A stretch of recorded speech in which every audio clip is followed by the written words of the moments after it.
بسم اللہ الرحمن الرحیم۔ محترم بھائیوں، بزرگوں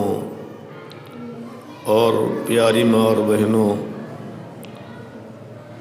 یہ اللہ رب العزت کا بہت بڑا کرم، بہت بڑا فضل اور اس کا احسان ہے کہ اس نے ہمیں ہماری طلب اور ہماری چاہت کے بغیر بہت بڑی نعمت ایمان عطا فرمائی، ایمان کی نعمت عطا فرمائی۔ یہ اللہ ہی کا کرم، اسی کا فضل، اسی کا احسان ہے۔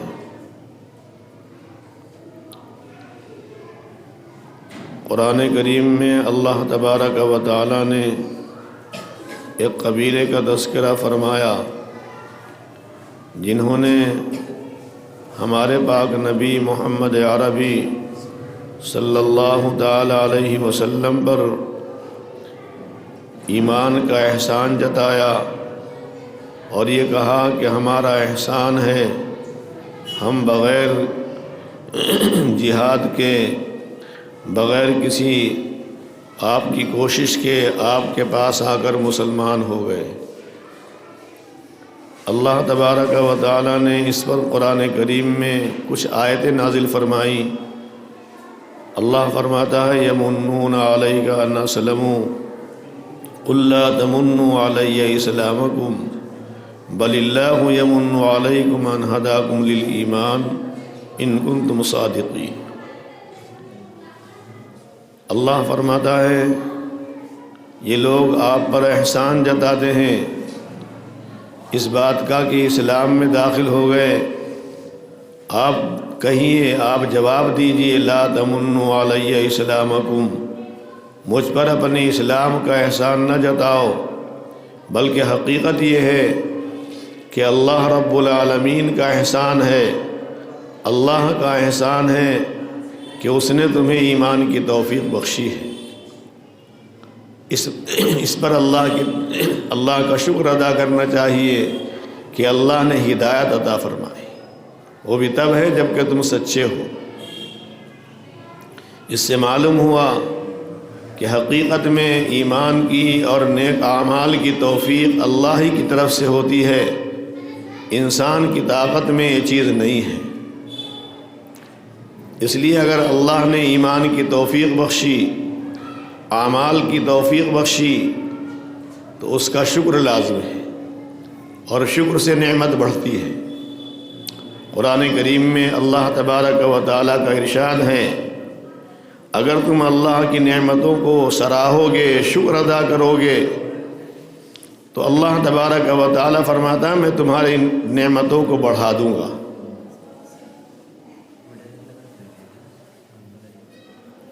لیکن اگر تم نے ناقدری کی تو پھر یاد رکھو میرا عذاب بھی دردناک اور سخت ہے۔ اس سے معلوم ہوا کہ ہمارے پاس اللہ تبارک و تعالیٰ کے لا تعداد انعامات ہیں، لا تعداد نعمتیں ہمارے پاس ہیں، ان گنت انعامات اللہ نے ہم پر فرمائے۔ ان انعامات میں سب سے بڑا انعام یہ ہے کہ اللہ رب العالمین نے ہمیں ایمان کی توفیق بخشی ہے، اس لیے ہم پر اس کا شکر لازم ہے۔ چونکہ یہ مجلس عورتوں کی مجلس ہے، اس لیے عورتوں ہی سے متعلق ایک حدیث پاک پڑھی ہے جس میں مردوں کے لیے بھی بڑی ہدایتیں ہیں۔ ہمارے پاک نبی محمد عربی صلی اللہ تعالی علیہ وسلم نے خصوصی طور پر عورتوں کو خطاب فرمایا اور عورتوں کو نصیحت فرمایا جو عورت 4 کام کر لے، جو عورت 4 باتوں کا اہتمام کر لے، 4 باتوں کے اہتمام کے ساتھ زندگی گزارے، اللہ تبارک و تعالی اس کو جنت کے حقداروں میں شامل فرما دیں گے اور اتنا اونچا مقام اس کو ملے گا کہ کل قیامت کے دن حشر کے میدان میں بھرے محشر میں سارے انسانوں کے سامنے، اولین و آخرین کے سامنے اس کو اجازت دی جائے گی کہ تمہیں حق ہے، تمہیں اجازت ہے، جنت کے دروازوں میں سے جس دروازے سے چاہو داخل ہو جاؤ۔ گویا ایسی عورت کا جنت کے سارے دروازوں پر استقبال ہوگا، جنت کے 8 دروازوں پر اس کا استقبال ہوگا، اس کے لیے جنت کے 8 دروازے کھول دیے جائیں گے۔ کتنے بڑے فخر کی بات ہوگی۔ اس لیے ہماری ماں بہنیں اس کو یاد رکھیں اور کوشش کریں کہ یہ اعمال ہماری زندگی میں شامل ہو جائیں، یہ اعمال ہماری زندگی میں داخل ہو جائیں، ان اعمال کے ساتھ ہم زندگی گزاریں، اس کا عزم کریں، پختہ ارادہ کریں۔ آقا نبی کریم صلی اللہ علیہ وسلم نے فرمایا المرأۃ اذا صلت خمسہا، ان 4 اعمال میں پہلا عمل یہ ہے کہ دن بھر میں 24 گھنٹے میں 5 وقت کی نماز ادا کیا کرے، فرائض کی پابندی کرے، یہ کم سے کم درجہ ہے، ورنہ اعلیٰ درجہ یہ ہے کہ نوافل کا بھی اہتمام کرے۔ آج بھی کتنی عورتیں ایسی ہیں اللہ نے ان کو توفیق دی، صبح اٹھتی ہیں، اللہ کی توفیق سے تہجد کی نماز پڑھتی ہیں، فجر کی نماز پڑھتی ہیں، اس کے بعد ذکر و اذکار میں قرآن کریم کی تلاوت میں لگتی ہیں، اور پھر اشراق تک یہی معمول رہتا ہے۔ اشراق پڑھنے کے بعد وہ فارغ ہوتی ہیں۔ وہ بھی انسان ہیں، وہ بھی ہماری ماں بہنیں ہیں، وہ بھی اللہ کی بندیاں ہیں، وہ بھی اسی زمین پر بود و باش رکھتی ہیں، اسی آسمان کے نیچے وہ بھی زندگی گزارتی ہیں۔ آقا نبی پاک علیہ السلام نے فرمایا کہ پہلی صفت عورت کی یہ ہے کہ 5 وقت کی نماز کی پابندی کرے، اس میں کوتاہی نہ کرے۔ اور ایک حدیث پاک میں آتا ہے کہ اعمال صالحہ کی توفیق اللہ کی طرف سے اس وقت ہوتی ہے جبکہ انسان اپنے آپ کو گناہوں سے بچائے۔ اگر ہم یہ چاہتے ہیں کہ اللہ کے احکام کی ادائیگی کرے، پختگی کے ساتھ اللہ کے احکام کی ادائیگی پر مضبوط جمے رہیں، تو میرے بھائیوں، میری ماں بہنوں، اس کا آسان طریقہ یہ ہے کہ اللہ کے معاصی سے، اللہ کی نافرمانیوں سے، اللہ رب العالمین نے جن چیزوں سے منع کیا ہے ان چیزوں سے اپنے آپ کو روکیں۔ 5 وقت کی نماز یہ بڑی اہمیت کی حامل ہے۔ قرآن کریم میں اللہ تبارک و تعالیٰ نے باضابطہ اپنے پاک نبی محمد عربی صلی اللہ تعالیٰ علیہ وسلم کو اس کا حکم دیا کہ آپ نماز کی دعوت دیں، دوسروں کو حکم کریں اور آپ بھی اس کی پابندی کریں۔ وہ نماز جس کی پابندی کا حکم اللہ تبارک و تعالیٰ خود نبی علیہ السلام کو دیں، اس سے اندازہ ہو سکتا ہے یہ کتنا بڑا فریضہ ہے۔ اسی لیے ہمارے پاک نبی محمد عربی صلی اللہ تعالیٰ علیہ وسلم کے بارے میں آتا ہے، حضرت عائشہ صدیقہ رضی اللہ تعالیٰ عنہا سے معلوم کیا کہ اماں جان، آقا نبی پاک علیہ السلام باہر رہتے ہیں، ہمیں آقا کی باہر کی زندگی معلوم ہے، آقا ہمارے ساتھ کیا کرتے ہیں، کیا معاملات ہیں، کیا معاشرت ہے، ہم جانتے ہیں، لیکن جب بیویوں کے پاس جاتے ہیں، گھر کے اندر جاتے ہیں، تو ہمیں معلوم نہیں آقا کیا کرتے ہیں۔ تو حضرت عائشہ رضی اللہ تعالی عنہا نے فرمایا کان فی محنت اہلہ، کہ نبی پاک علیہ السلام گھر میں اپنی بیویوں کی خدمت میں رہا کرتے تھے، مستقل بیویوں کی خدمت کرتے تھے، لیکن فرمایا جب نماز کا وقت ہوتا تو فوراً نماز کو چلے جاتے۔ بعض روایات میں آتا ہے کہ نماز کے وقت میں گھر والوں کی پہچان بھی نہیں ہوتی تھی، اس قدر نماز کا اہتمام تھا، اللہ کے حکم کی ادائیگی کا آقا نبی پاک علیہ السلام کے ذہن و دماغ پر اس قدر غلبہ تھا کہ جب نماز کا وقت آتا تو کوئی اللہ کے علاوہ کوئی نظر ہی نہیں آتا تھا۔ اس لیے اس حدیث پاک میں ہمارے پاک نبی محمد عربی صلی اللہ تعالی علیہ وسلم نے فرمایا کہ عورت کو چاہیے کہ 5 وقت کی نماز کی پابندی کرے، اور یہ تجربے کی بات ہے، اکابر نے اس کو لکھا ہے، جو یہ چاہتا ہے کہ اس کے فرائض محفوظ ہو جائیں تو اس کو چاہیے کہ واجبات کی پابندی کرے، اور جو یہ چاہتا ہے کہ واجبات اس کے محفوظ ہو جائیں تو اس کو چاہیے کہ سنتوں کا اہتمام کرے، اور جو یہ چاہتا ہے کہ اس کی سنتیں محفوظ رہیں، سنتیں ضائع نہ ہوں، تو اس کو چاہیے کہ نوافل کا اہتمام کرے۔ اس لیے اگر ہم یہ چاہتے ہیں کہ ہم نماز کی پابندی کریں، نماز ضائع نہ ہو، تو میری ماں بہنوں ہم کوشش کریں کہ نوافل کا بھی اہتمام کریں۔ خاص طور پر تہجد کی نماز، یہ اللہ کی نگاہ میں بہت اونچا مقام رکھتی ہے۔ حدیث کی کتاب ہے الترغیب و ترہیب، اس میں صاحب کتاب نے ایک حدیث نقل کی ہے۔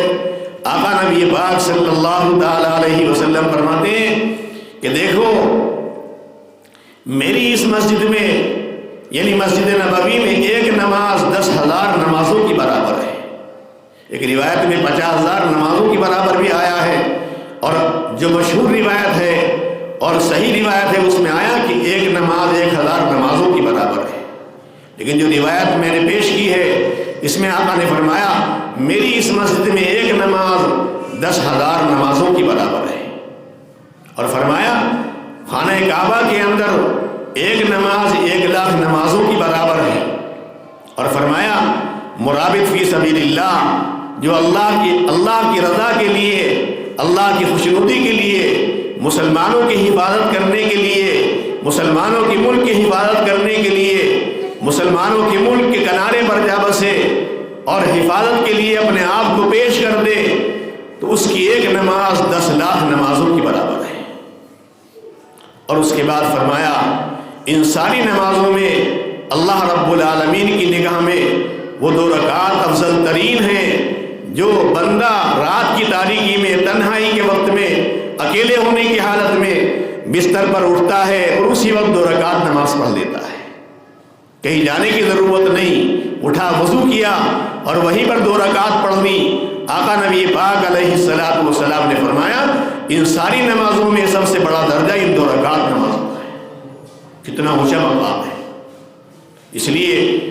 اگر ہم یہ چاہتے ہیں کہ اللہ کا قرب حاصل رہے،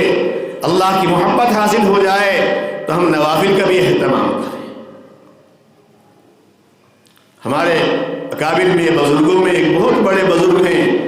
حضرت مولانا پیر عبدالفقار صاحب دامت برکاتہم، انہوں نے ایک واقعہ لکھا ہے۔ فرماتے ہیں کہ ہماری متعلقہ عورتوں میں ایک عورت کی عمر تقریباً 80 برس کی تھی، بڑھاپے میں اپنے بچوں کو جمع کرتی ہیں اور نصیحت کرتی ہیں، کچھ وصیتیں کرتی ہیں، ان وصایا میں اپنے بچوں سے کہتی ہیں دیکھو میری شوہر کے ساتھ زندگی 60 سال کی زندگی ہے، میری زوجیت کی زندگی 60 سالہ ہے، لیکن اس 60 سال کی زندگی میں ایک دن بھی ایسا نہیں ہوا کہ میری فجر کی نماز قضا ہو گئی۔ وہ بھی ایک عورت ہے، ان 60 برس میں 60 ہی مرتبہ برسات کے موسم آیا، سردی کا موسم آیا، کتنے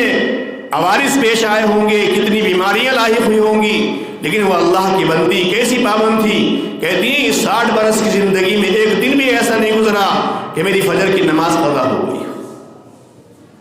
ایسی عورتیں بھی اللہ کی بارگاہ میں حاضر ہوں گی، ہم اللہ کے احکام کو توڑ کر اللہ کی بارگاہ میں کیا وہ دکھائیں گے؟ فقہا نے اسی لیے لکھا ہے کہ اگر عورت یہ چاہتی ہے کہ اس کی نماز ضائع نہ ہو، اس کی نماز قضا نہ ہو، تو اس عورت کو چاہیے کہ ناپاکی کے ایام میں، جن دنوں میں اس سے نماز معاف ہوتی ہے، جن دنوں میں اس کو نماز پڑھنے کا حکم نہیں ہے، بلکہ نماز پڑھنا اس کے لیے جائز بھی نہیں ہے، فقہا نے فرمایا اس کو چاہیے کہ اس ناپاکی کے زمانے میں بھی ہر نماز کے وقت میں باضابطہ وضو کرے اور مصلی بچھائے اور مصلی پر بیٹھ کر اللہ کا ذکر کرے۔ ذکر تو کر سکتی ہے تاکہ وہ نماز کی عادت ضائع نہ ہو، نماز کی عادت نہ چھوٹنے پائے۔ جو عورت ناپاکی کے زمانے میں نماز کے اہتمام کے لیے باقاعدہ وضو کرے گی اور اللہ کے ذکر کے لیے مصلی بچھا کر بیٹھے گی، تو یقینی طور پر پاکی کے زمانے میں اس کی نماز ضائع نہیں ہو سکتی۔ بہرحال نماز بہت بڑا فریضہ ہے، قیامت کے دن سب سے پہلے اس کے بارے میں سوال کیا جائے گا۔ آقا نبی پاک علیہ السلام فرماتے ہیں جس کی نماز صحیح ہو گئی تو بعد کی چیزیں بھی اللہ تبارک و تعالی آسان فرما دیں گے، جس کی نماز کے اندر خرابی ہے تو پھر بہت مشکلات پیش آ سکتی ہیں۔ اسی لیے ہمارے پاک نبی محمد عربی صلی اللہ تعالی علیہ وسلم فرماتے ہیں نماز میں مجھے خوشی حاصل ہوتی ہے، نماز تو میری آنکھوں کی ٹھنڈک ہے، میری خوشی کا ذریعہ ہے، خوشیوں کا باعث ہے۔ جو اللہ کے نیک بندے ہوتے ہیں نماز پڑھنے میں انہیں مزہ آتا ہے، نماز پڑھنے سے انہیں خوشی حاصل ہوتی ہے۔ تو اس لیے فرمایا المرء اذا صلت خمسہا، عورت جب کہ 5 وقت کی نماز پڑھے، 5 وقت کی نماز کی پابندی کر لے تو پہلی صفت یہ ہوئی کہ نماز کی پابندی کرے، اور دوسرے فرمایا وصامت شہرہا، سال بھر میں 1 مہینے کے روزے رکھ لے۔ عام طور پر عورتوں کے پاس مال نہیں ہوتا،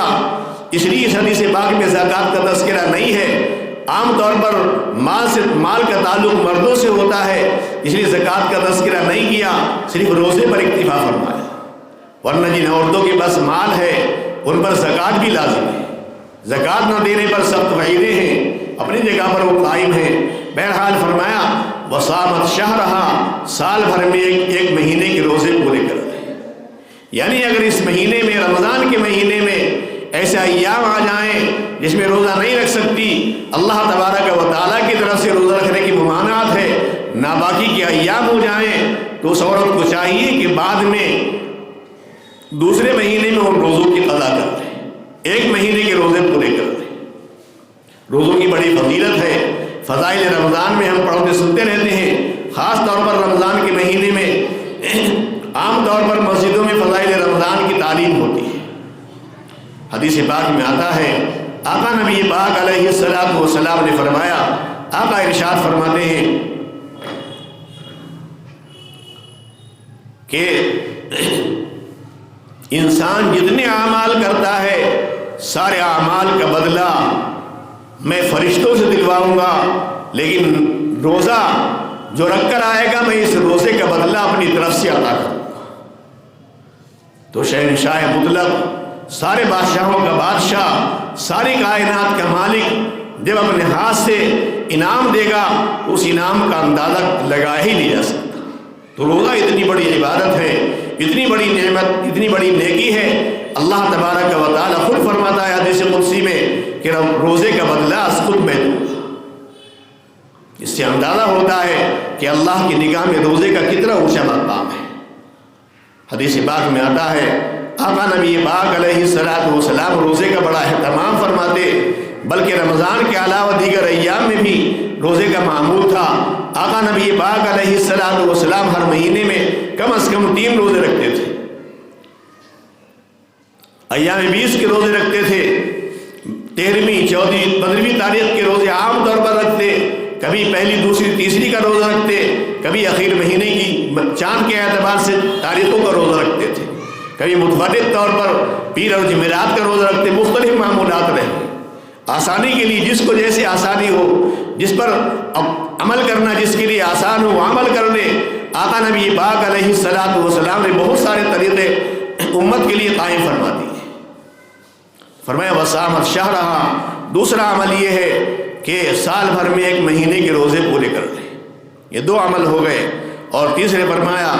وَأَطَاعَتْ بَعْلَهَا، اپنے شوہر کی اطاعت کرے، فرم برداری کرے۔ شوہر بھی اللہ کی نعمتوں میں بڑی نعمت ہے، شوہر بیوی کے لیے بڑی نعمت ہے اور بیوی شوہر کے لیے بڑی نعمت ہے۔ ان عورتوں سے معلوم کریں جن کو شوہر میسر نہیں ہے یا جن کے شوہر فوت ہو گئے، یا ان مردوں سے معلوم کریں جن کو بیویاں میسر نہیں یا بیویاں فوت ہو گئی، کس قدر الجھنیں پیش آتی ہیں، کس قدر پریشانیاں لاحق ہوتی ہیں۔ تو اس نعمت کی قدر کریں، اس کا شکر بھی ادا کریں، اللہ نے یہ نعمت ہمیں عطا فرما رکھی ہے۔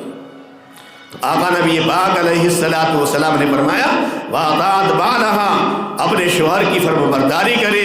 اپنے شوہر کی اطاعت کرے، اپنے شوہر کی جائز کاموں میں اطاعت کرے، ناجائز کام میں شوہر کی اطاعت جائز نہیں ہے۔ حدیث پاک میں آتا ہے آقا نبی پاک علیہ الصلوۃ والسلام فرماتے ہیں لا طاعۃ لمخلوق فی معصیۃ الخالق، جہاں اللہ کی نافرمانی ہو، خالق کی نافرمانی ہو، وہاں مخلوق کی بات ماننا جائز نہیں ہے۔ ہمارا شوہر گناہ کرنے کا حکم دیتا ہے، جھوٹ بولنے کا حکم دیتا ہے، کسی کو دھوکہ دینے کا حکم دیتا ہے، قطع رحمی کا حکم دیتا ہے، رشتہ داری کو توڑنے کا حکم دیتا ہے، تو یہ بات ماننے کے قابل نہیں، جائز نہیں ہے۔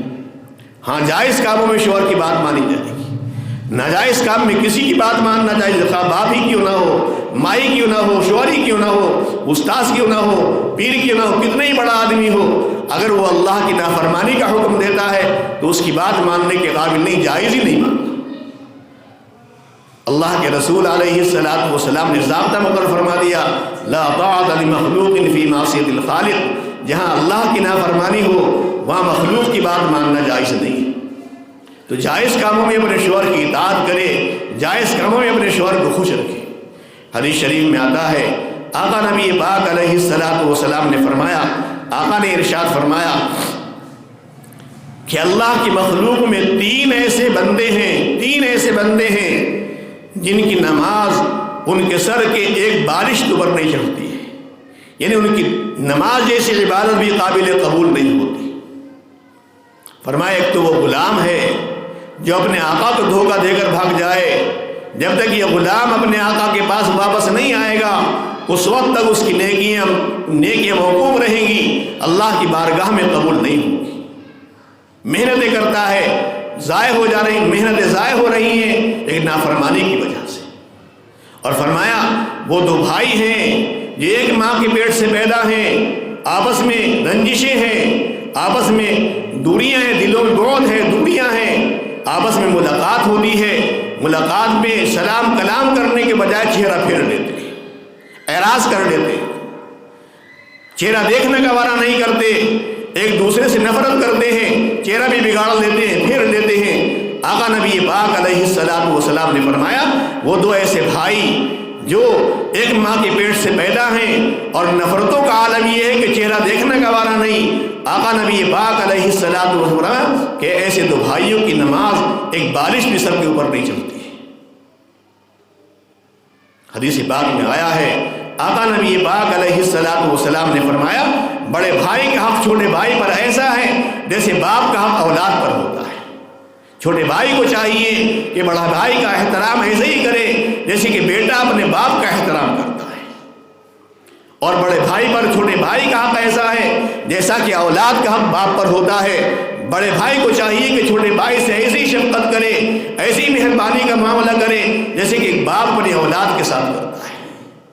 یہ حقوق آقا نے بتلائے ہیں۔ فرمایا دوسرا وہ شخص وہ دو بھائی ہیں جو آپس میں رشتہ دار ہیں، تعلق والے ہیں، لیکن نفرتوں کا عالم یہ ہے کہ جب ملاقات ہوتی چہرہ دیکھنا بھی گوارا نہیں، ان کی نمازیں بھی قبول نہیں، ان کی نیکیاں بھی موقوف رہتی ہیں۔ اور تیسرے فرمایا وہ عورت ہے جس نے اپنی نافرمانی کی وجہ سے، اپنے نشوز، اپنی سرکشی کی وجہ سے اپنے شوہر کو ستا رکھا ہے، اپنے شوہر کو ناراض کر رکھا ہے۔ جب تک یہ اپنے شوہر کو راضی نہیں کرے گی اس وقت تک اس کی نیکیاں موقوف رہیں گی۔ اس سے اندازہ ہوتا ہے شوہر کتنی بڑی نعمت ہے کہ اگر ہم نے شوہر کو ناراض کر دیا، ہم نے اپنی عقل کی وجہ سے، اپنی نافرمانی کی وجہ سے، نشوز کی وجہ سے شوہر کو ناراض کر دیا ہے، تو بھائیو میری ماں بہنوں، اللہ رب العالمین بھی ناراض ہو جاتے ہیں، اللہ تعالیٰ اس کی نیکیاں بھی قبول نہیں فرماتے۔ ایک حدیث میں آتا ہے آقا نبی پاک علیہ الصلوۃ والسلام فرماتے ہیں وہ عورت جو اپنے شوہر سے ناراض ہونے کے بعد الگ بستر پر سے رات گزارتی ہے، اپنے شوہر کے پاس نہیں جاتی، شوہر کو ناراض کر دیتی ہے، شوہر کا دل دکھی کرتی ہے، شوہر کو تکلیف پہنچاتی ہے، آقا نبی پاک علیہ الصلوۃ والسلام نے فرمایا اللہ کی طرف سے فرشتے، اللہ کی حوریں اس کو کوستی ہیں اور یہ کہتی ہیں تیرا ناس ہو جا، یہ تو ہمارا ہے، تیرے پاس تو چند دن کا مہمان ہے۔ تو جو عورت اپنے شوہر کو ستاتی ہے، اپنے شوہر کو ناراض کرتی ہے، فرشتوں کی لعنت اس پر پڑتی ہے، فرشت اللہ کی طرف سے حوریں اس کو کوسنے دیتی ہیں، اس پر لعنت بھیجتی ہیں۔ اسی لیے حدیث میں آتا ہے آقا نبی پاک علیہ الصلوۃ والسلام نے فرمایا، آقا ارشاد فرماتے ہیں کہ شوہر کا اتنا بڑا حق ہے کہ اگر میں دنیا میں کسی مخلوق کو سجدے کی اجازت دیتا تو عورت کو حکم دیتا کہ اپنے شوہر کو سجدہ کرے۔ شوہر کا اتنا بڑا حق ہے۔ حدیث پاک میں آتا ہے آقا نبی پاک علیہ الصلوۃ والسلام کے ساتھ حضرات صحابہ ہیں، ایک اونٹ آتا ہے، آقا نبی پاک علیہ الصلوۃ والسلام کے سامنے گردن ٹیک دیتا ہے، سجدے میں گر جاتا ہے۔ حضرات صحابہ فرماتے ہیں یا رسول اللہ، یہ جانور ہے، یہ انسان نہیں ہے، یہ مکلف نہیں ہے، یہ آپ کے سامنے جھکتے ہیں، آپ کو سجدہ کرتے ہیں، آپ کے ہم پر احسانات ہیں، ہم پر لائق ہے، ہمارے اوپر لازم ہے کہ ہم آپ کو سجدہ کریں۔ تو آقا نبی پاک علیہ الصلوۃ والسلام نے فرمایا نہیں، میری شریعت میں انسان کو سجدہ روا نہیں ہے۔ ہاں اگر میری شریعت میں سجدے کی اجازت ہوتی تو میں سب سے پہلے عورت کو حکم دیتا کہ عورت اپنے شوہر کو سجدہ کرے۔ شوہر کا اتنا اونچا حق ہے۔ ایک حدیث میں آتا ہے آقا نبی پاک علیہ الصلوۃ والسلام نے فرمایا، آقا ارشاد فرماتے ہیں کہ اگر کسی عورت کے شوہر کے جسم پر پھوڑے پھنسیاں ہوں، پیپ اور لہو اس کے پھوڑے پھنسیوں سے نکل رہا ہو، خون نکل رہا ہے، اور عورت اپنے شوہر کے پھوڑے پھنسیوں کو، زخموں کو اپنی زبان سے چاٹ کر صاف کرے، اپنے شوہر کے خون کو، پیپ کو، لہو کو اپنی زبان سے چاٹے اور اس کے جسم کو صاف کرے، تو آقا نے فرمایا پھر بھی شوہر کا قضا نہیں ہوگا۔ شوہر کا اتنا اونچا مقام ہے، شوہر اتنی بڑی نعمت ہے۔ اس لیے ہمارے پاک نبی محمد عربی صلی اللہ تعالی علیہ وسلم نے فرمایا کہ تیسرا کام عورت کے لیے یہ ہے کہ اپنے شوہر کو خوش رکھے، اپنے شوہر کی اطاعت کرے۔ حدیث شریف میں آتا ہے آقا نبی پاک علیہ الصلوۃ والسلام نے فرمایا کہ ابلیس لعین مردود اپنا تخت پانی پر بچھاتا ہے، روزانہ پانی پر تخت بچھاتا ہے، یہ باور کراتا ہے، دکھاتا ہے کہ جس وقت اللہ رب العالمین نے آسمان و زمین کو پیدا کیا، جس وقت اللہ نے اس دنیا کو بنایا، اس وقت اللہ کا عرش پانی پر تھا، اللہ رب العالمین کا تخت پانی پر تھا۔ اب اپنا تخت یہ شیطان بچھا کر یہ دکھاتا ہے، علیہ باللہ خدائی کا دعویٰ کرتا ہے، گھمنڈ کرتا ہے، اپنے چیلوں کو بلاتا ہے اور پھر ان کو کام سے برد کرتا ہے، شام کو پھر ان کا امتحان لیتا ہے، جائزہ لیتا ہے۔ شیاطین آتے ہیں، وہ کہتے ہیں میں نے فلاں کام کیا، میں نے فلاں کام کیا، میں نے فلاں کو نماز سے روکا، فلاں کے درمیان جھگڑا کرایا، فلاں کو یہ کرایا، فلاں کو یہ کرایا، غرضے کہ سب اپنے اپنے کام بتلاتے ہیں۔ کہتا ہے تم نے کچھ نہیں کیا، تم نے کچھ نہیں کیا، لیکن ایک شیطان آتا ہے، وہ کہتا ہے آج میں نے شوہر بیوی کے درمیان جھگڑا کرا دیا۔ ایک شیطان آ کر کہتا ہے میں نے آج یہ کام انجام دیا کہ شوہر بیوی کو لڑا دیا، آپس میں نفرتیں پیدا کر دی۔ آقا نبی پاک علیہ الصلوۃ والسلام نے فرمایا شیطان اس کو گلے لگاتا ہے۔ ایک روایت میں شیطان اس کا بوسہ دیتا ہے اور کہتا ہے ہاں ہاں تمہیں نے کام کیا ہے، یہی سب سے بڑا کام ہے۔ شوہر بیوی کا جھگڑا یہ گھر کی ویرانی کا سبب ہوتا ہے، گھر کی بربادی کا ذریعہ بنتا ہے، اولاد ویران ہو جاتی ہے، بچے ضائع ہو جاتے ہیں، کنبے خاندان جھگڑنے لگتے ہیں، خونریزی ہو جاتی ہے، قتل و قتال کی نوبت آ جاتی ہے۔ اس لیے فرمایا آقا نبی پاک علیہ الصلوۃ والسلام نے فرمایا کہ شیطان سب سے زیادہ خوش اس وقت ہوتا ہے جب کہ شوہر بیوی کے درمیان جھگڑا ہوتا ہے۔ یہ رشتہ تو محبت کا رشتہ ہے، شوہر کو بھی چاہیے کہ اپنی بیوی سے بے پناہ محبت کرے۔ اللہ کے بعد، اللہ کے رسول کے بعد، ماں باپ کے بعد سب سے زیادہ محبت شوہر کو بیوی سے ہو، یہ حکم ہے۔ ایسی بیوی کو چاہیے کہ اپنے شوہر سے محبت کرے، بے پناہ محبت کرے۔ کبھی کوئی بات ایسی آ جائے تو اس کو دل میں نہ لگائے، دل پر نہ لے۔ ایسا ہو سکتا ہے مزاج کے اعتبار سے کبھی کڑواہٹ ہو سکتی ہے، مزاج کے خلاف بات آ سکتی ہے، ایسا ہو سکتا ہے، اور یہ واقعہ ہے، حقیقت ہے، ایسے واقعات پیش آتے ہیں، بڑے بڑوں کے درمیان پیش آ جاتے ہیں۔ ہم تو کیا ہیں، آقا نبی پاک علیہ الصلوۃ والسلام کی بیوی، ہماری ماں، سارے ایمان والوں کی ماں حضرت عائشہ رضی اللہ تعالی عنہ کے متعلق آقا فرماتے ہیں اے عائشہ میں پہچان لیتا ہوں جب تم مجھ سے راضی ہوتی ہو،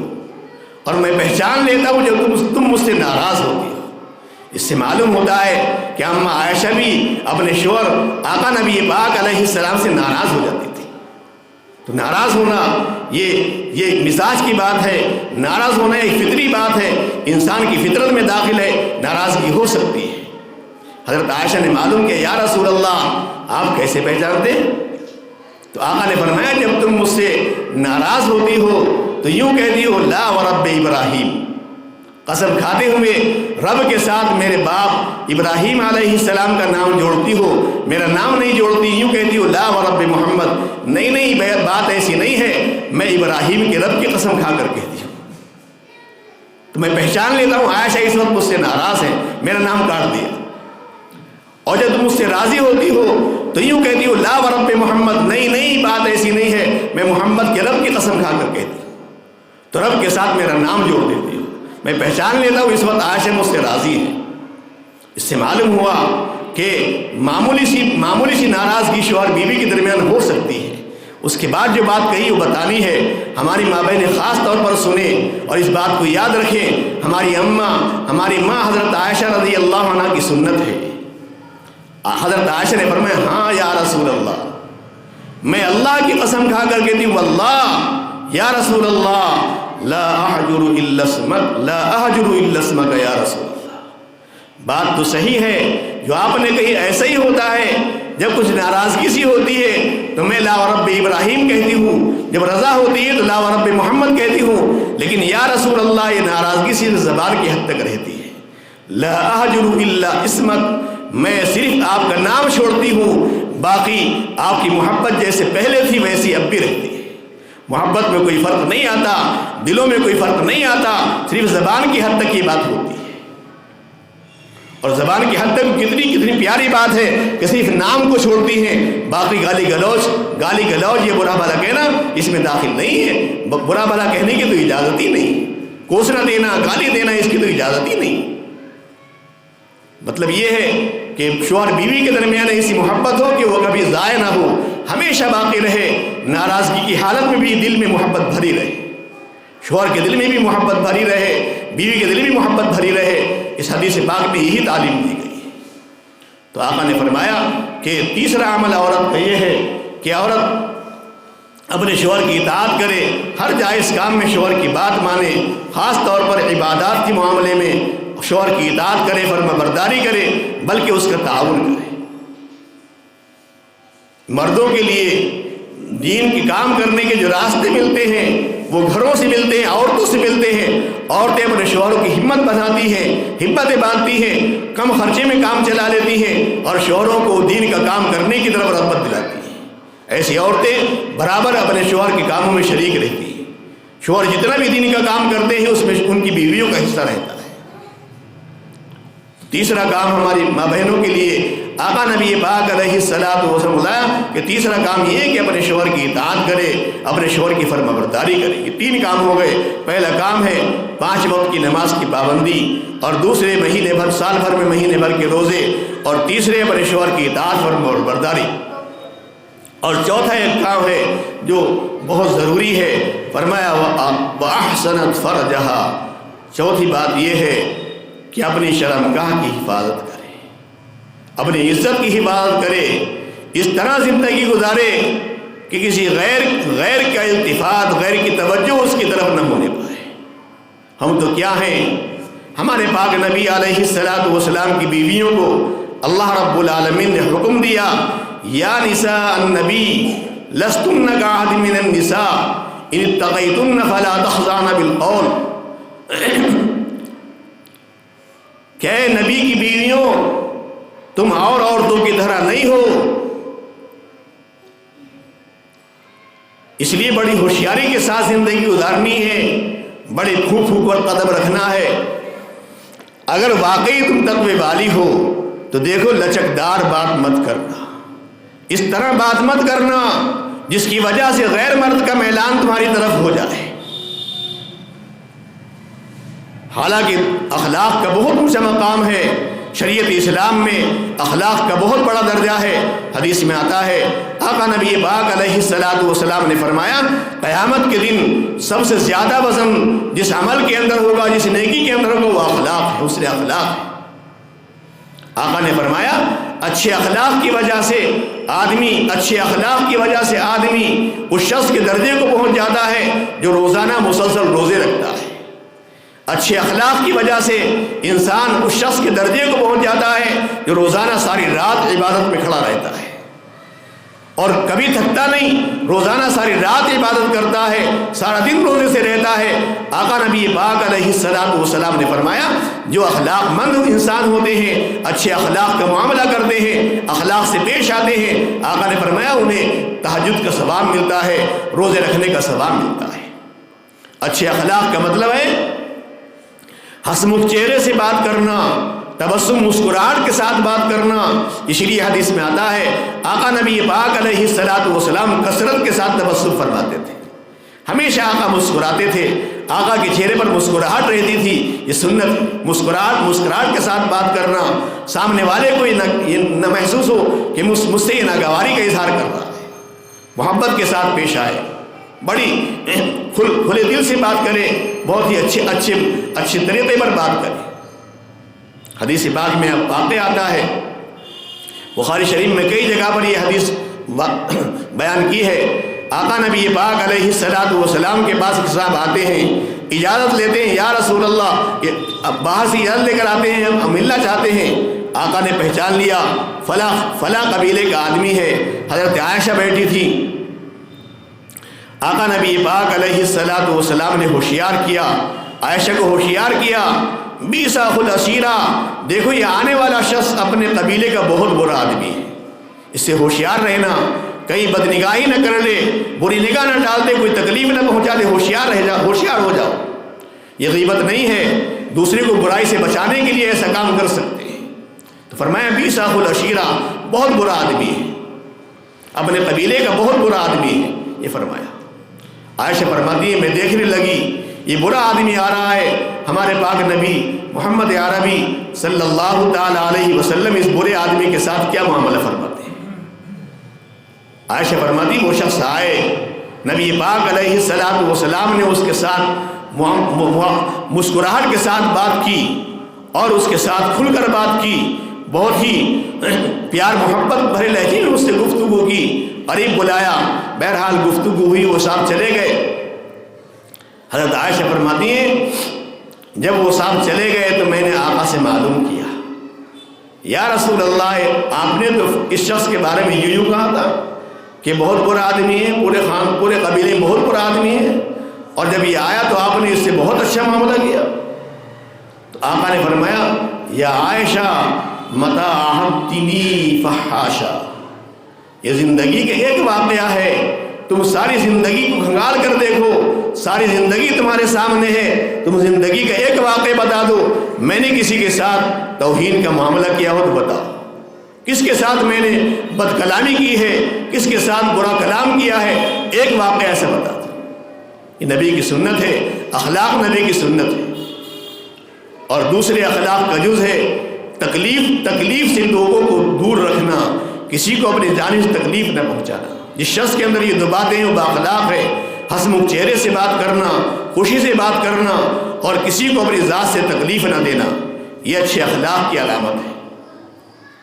تو اخلاق کا بہت اونچا مقام ہے کہ اخلاق کے ذریعے تہجد کا ثواب ملتا ہے، روزے کا ثواب ملتا ہے، لیکن اس کے باوجود نبی پاک علیہ الصلوۃ والسلام پر وحی نازل ہوتی ہے، اللہ اپنا کلام اتارتا ہے، نبی کی عورتوں کو مخاطب بنا کر فرماتا ہے کہ دیکھو لچکدار بات مت کرنا، کہیں ایسا نہ ہو کہ خیانت کرنے والے تمہاری طرف مائل ہو جائیں۔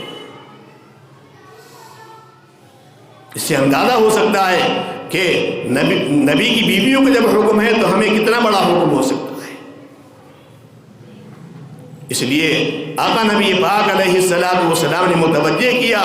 کہ ہر ایسا کام جس سے غیر مرد کی طرف میلان ہو یا غیر مرد اپنی طرف مائل ہو جائے، اس کام سے عورت کو بچنا ہے۔ آج جو سجاوٹ بناؤ سنگار ہوتا ہے، زیب و زینت ہوتی ہے، خاص طور پر بازاروں کے لیے یہ قطعاً جائز نہیں ہے، یہ غیروں کے لیے ہوتی ہے۔ یہ زیب و زینت صرف شوہر کے لیے جائز ہے، غیروں کے لیے جائز نہیں۔ حدیث شریف میں آتا ہے آقا نبی پاک علیہ الصلوۃ والسلام نے فرمایا، صاحب ہدایہ نے اس حدیث کو نقل کیا ہے، اگرچہ یہ حدیث سند کے اعتبار سے کمزور ہے، ضعیف ہے، لیکن بہرحال حدیث ہے، صاحب ہدایہ نے اس نقل کیا ہے۔ فرماتے ہیں کہ آقا نبی پاک علیہ السلام نے فرمایا کہ اگر کسی نے کسی عورت کو شہوت کی نگاہ سے دیکھا، یا کسی عورت نے غیر مرد کو شہوت کی نگاہ سے دیکھا، شہوت بھری نگاہوں سے دیکھا، تو آقا نے ارشاد فرمایا کل قیامت کے دن اس کی آنکھوں میں سیسا بھی کھلا کر ڈالا جائے گا۔ آنکھ میں ذرا سی چوٹ لگ جائے، معمولی زخم آ جائے، کتنی تکلیف ہوتی ہے، لیکن آقا فرماتے ہیں جس نے بد نگاہی کی، برے خیال سے کسی کو دیکھا، بری نیت سے کسی کو دیکھا، برائی کے ارادے سے کسی کو دیکھا، آقا نے فرمایا اگر توبہ نہیں کی ہے، توبہ کر کے نہیں مرا ہے، تو آقا نے فرمایا اس کی آنکھوں میں سیسا پگھلا کر ڈالا جائے گا۔ تو چوتھا کام یہ ہے کہ اپنی عزت کی حفاظت کریں، اپنی شرمگاہ کی حفاظت کریں۔ قرآن کریم میں اللہ تبارک و تعالی فرماتا ہے وَلَا تَقْرَبُوا الْفَوَاحِشَ مَا ظَهَرَ مِنْهَا وَمَا بَطَنَ وَلَا تَقْرَبُوا الزِّنَا۔ فرمایا بے حیائی کے کاموں کے قریب بھی مت جاؤ، زنا کے قریب بھی مت جاؤ۔ بے حیائی کا کام کرنا تو درکنار ان کے قریب جانا بھی جائز نہیں، زنا کرنا تو درکنار ان کے قریب جانا بھی جائز نہیں۔ حدیث شریف میں آتا ہے آقا نبی پاک علیہ السلام نے فرمایا کہ رب کاسیات عاریات، فرمایا بہت ساری عورتیں ایسی ہیں جو لباس پہننے والی ہیں لیکن حقیقت میں وہ ننگی رہتی ہیں۔ کاسیات عاریات، حقیقت میں وہ ننگی ہیں اگرچہ وہ کپڑا پہننے والی ہیں۔ اس کا ایک مطلب تو یہ ہے دنیا میں وہ ناز و نعم والی تھی، اللہ نے بہت نعمتوں سے نوازا تھا، لیکن اعمال صالحہ سے بالکل خالی اور عاری تھی، تو حقیقت میں جو چیز ہونی چاہیے اس سے خالی رہے گی، اس سے ننگی رہے گی۔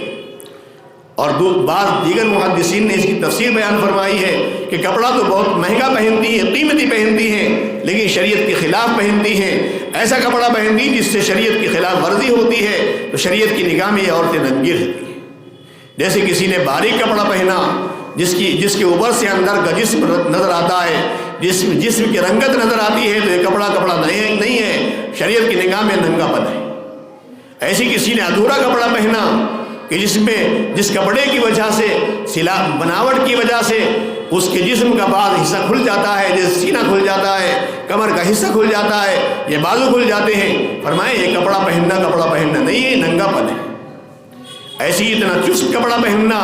کہ جس کی وجہ سے جسم کی بناوٹ نظر آ جائے، اعضاء کی بناوٹ نظر آ جائے، جیسے بینڈیوں کی ساخت نظر آتی ہے، رانوں کی ساخت نظر آتی ہے، بناوٹ نظر آتی ہے، یا سینے کی ساخت اور بناوٹ نظر آتی ہے، ایسا چست کپڑا پہننا عورت کے لیے جائز نہیں، یہ بھی ننگا پن ہے۔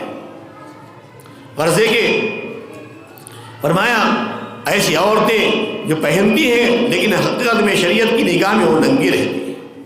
ایک حدیث میں آتا ہے آقا نبی پاک علیہ السلام نے فرمایا کہ دو صنفیں ایسی، صنفان من اہل النار، دو جماعتیں دوزخ والی ہیں، لم ارہما، لیکن میں نے ان دونوں جماعتوں کو نہیں دیکھا، میرے زمانے میں وہ دونوں جماعتیں نہیں پائی جاتی، لیکن حقیقت میں وہ دونوں جماعتیں دوزخ والی ہیں۔ فرمایا قوم فی ایدیہم سیاط کاذناب البقر یضربون بها الناس، ایک تو وہ لوگ ہیں جن کے ہاتھوں میں کوڑے ہوتے ہیں اور ان سے لوگوں کو مارتے ہیں، پٹائی کرتے ہیں، ڈنڈے ہوتے ہیں، لاٹھی ڈنڈیاں لیے پھرتے ہیں اور لوگوں کو ستاتے ہیں جیسے پولیس والے ہوتے ہیں، بلا وجہ ظلم زیادتی کرتے ہیں۔ فرمائے ایسی قوم ہے جو دوزخ میں جائے گی۔ ایسی بہت سارے ڈکیت ہوتے ہیں، بہت سارے ہر دھرم ہوتے ہیں، متکبرین ہوتے ہیں، موچڑ لوگ ہوتے ہیں، وہ بھی غریبوں کو ستاتے ہیں۔ اور فرمایا دوسرے نساء ان کا، فرمایا بہت ساری عورتیں ایسی ہیں کہ جو ایسی ہیں کہ جن کے سروں پر دوپٹہ نہیں ہوتا، ان کے سر دوپٹے سے خالی ہوتے ہیں اور سر ایسا لگتا ہے جیسے اونٹ کی کوہان ہوتی ہے۔ فرمایا وہ جنت میں تو کہ جائیں، ہن لا يدخلن الجنہ ولا یجد ریحہا، وہ جنت میں تو کیا جاتی ہیں، وہ جنت کی خوشبو بھی نہیں پائے گی، حالانکہ جنت کی خوشبو 500 برس کی مسافت پہلے سے آنے لگتی ہے۔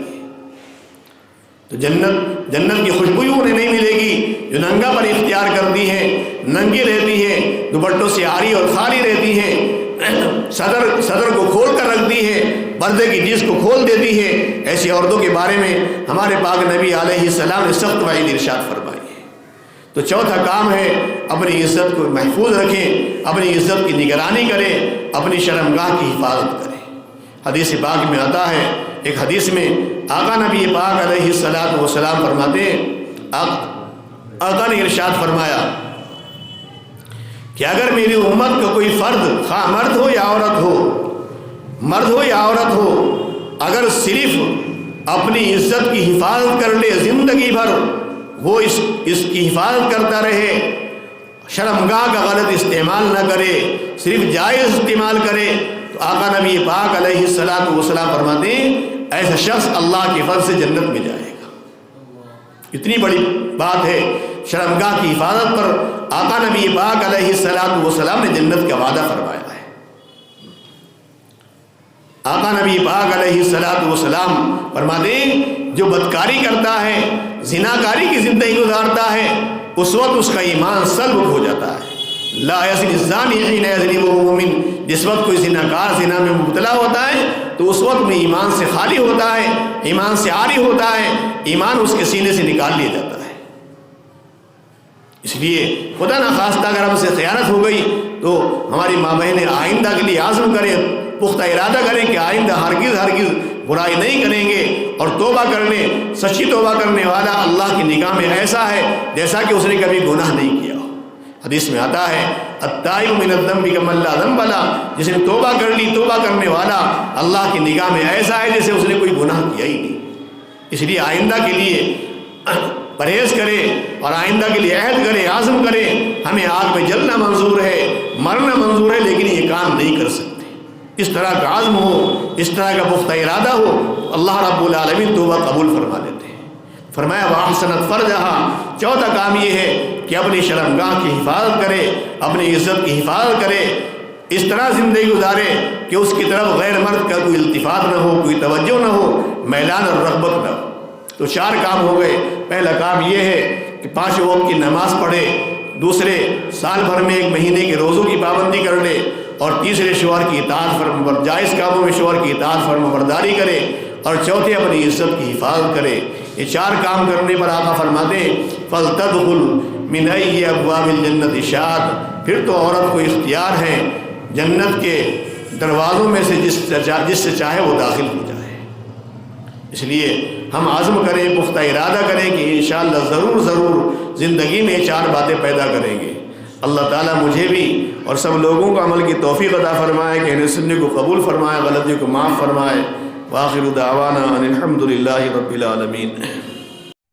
قاری محمد انس امروہی کی دعوت پر ہاشمی اسٹیڈیو امروہہ کے اندر آنا ہوا ہے، اور پہلا موقع تھا، اور ان سے اس کی بات کی جانکاری لی تو جان کر کے بڑی خوشی ہوئی ہے۔ آپ حضرات سے درخواست ہے کہ اس سے زیادہ سے زیادہ جڑیں، کیونکہ یہ خالص دینی اور اصلاحی پروگرام نشر کرتے ہیں۔ جس طرح کا آج فتنے کا دور چل رہا ہے، اور عوام الناس، ہر چھوٹا بڑا، ہر پڑھا لکھا، ان پڑھ، سب لوگ جو ہے موبائل سے جڑے ہوئے ہیں، اس لیے موبائل پر اس طرح کے پروگرام مختصر نشر ہونے چاہیے، تاکہ جو لوگ خاص طور سے اصلاحی مجلسوں میں نہیں آ پاتے ہیں، وہ موبائل کے ذریعے ان تک کچھ نہ کچھ بات پہنچ جائے۔ ماشاءاللہ یہ پروگرام آج کا بھی بہت اچھا رہا۔ اس سے پہلے بھی میری یہاں حاضری ہوئی ہے۔ میری سبھی لوگوں سے گزارش ہے کہ اس پروگرام میں شرکت کریں اور اس سے جڑیں، اور اس چینل کو سبسکرائب کریں، انشاءاللہ آپ کو کافی فائدہ ہوگا۔